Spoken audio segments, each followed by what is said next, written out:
ओम श्री गुरुभ्यो नमः। सर्वेभ्यो नमो नमः।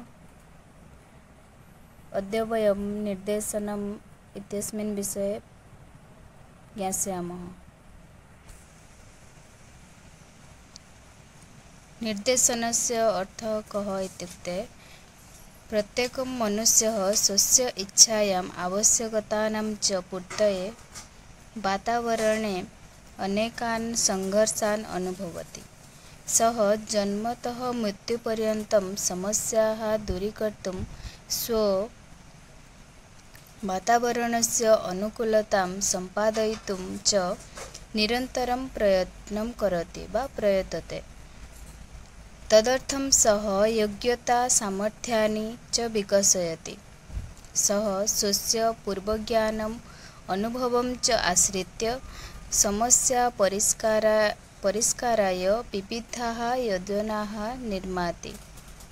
परन्तु कदाचित् सः लक्ष्यप्राप्तौ असमर्थः भवति।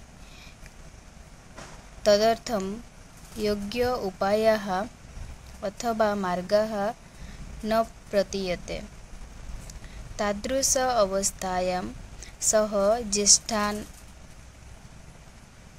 आश्रयति, तेषां सूचनाश्च पालयति। एतदेव निर्देशनम् इति वक्तुं शक्यते। मनुष्य यदा स्वस्य निर्धारणं स्वयं कर्तुं न शक्नोति तदा सः ज्येष्ठानां वा वयोज्येष्ठानां मार्गदर्शनम् इच्छति। तस्मिन् समये ते यथा उपदिशन्ति तस्य कृते किं भवति, निर्देशनम् इति गाइडेन्स वा इति उच्यते। निर्देशनस्य परिभाषा, डेफिनेशन ऑफ द गाइडेन्स।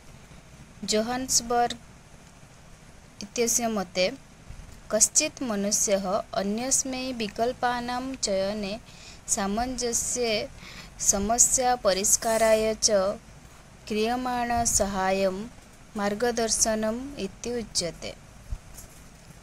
तथैव स्किनर महोदय वदति, युवकेभ्यः स्वस्य विषये अन्यैः सह परिवेशने सह सामञ्जस्यं सम्पादयितुं सहायप्रदानप्रक्रिया एव मार्गदर्शनम् इति वक्तुं शक्यते।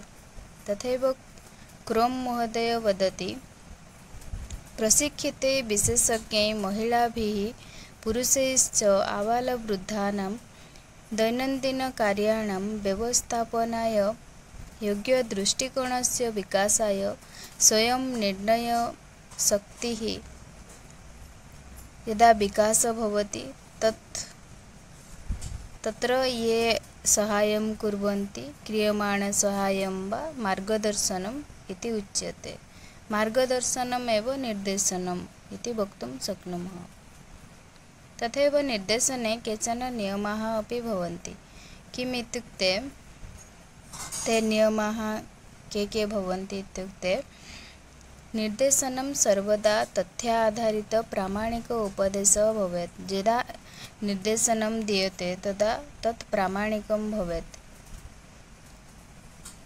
न अध्यापकेन न च पितृभ्यां छात्रः अनपेक्षितजीविकाचयनाय प्रेरणीयः। अत्र किं वदति नियमः, तत्र अध्यापक अथवा मातापित्रोः अनपेक्षितजीविकाचयनार्थं छात्र प्रेरणीयः। न प्रेरणीयः इति अत्र वदति। सः स्वयं स्वस्य लक्ष्यं चयनं कुर्यात् इति अर्थः। यावत् शक्यं विद्यालयनिर्देशनं गाहिकनिर्देशनं विरुद्धं च न स्यात्। यत् विद्यालये निर्देशनं दीयते तत् गृहे यत् निर्देशनं छात्रः प्राप्नोति तस्य विरुद्धं न स्यात्, तत् तस्य अनुकूलं स्यात् इत्यर्थः। तथैव निर्देशनं न कदापि निबन्धरूपेण छात्रेषु निरूप्यते। निर्देशने कोऽपि निर्बन्धः अथवा परिसीमा न स्यात्। निर्देशन विस्तृत अथवा व्यापक रूपेण भवेत्। निर्देशन संदर्भे व्यक्तेः अभिक्षमता योग्यतादयः अवधेयांशाः ज्ञातव्या। निर्देशन यदा दीयते तदा व्यक्तेः अभिक्षमता योग्यता इत्यादि अंशाः निर्देशन कर्तुः ज्ञातव्या। छात्रस्य योग्यता विषये अवधारणायां शिक्षकस्य पित्रोश्च विचार समन्वयं यदि स्यात् तर्हि निर्देशनकरणे तत् महत् उपकाराय कल्पते। अतः निर्देशनकार्यक्रमे शिक्षकाणां पितॄणां च समन्वयः अपेक्षते। अत्र निर्देशन यदा दीयते तदा शिक्षक एवं च अभिभावकानां समन्वयः अपेक्षते। निर्देशनं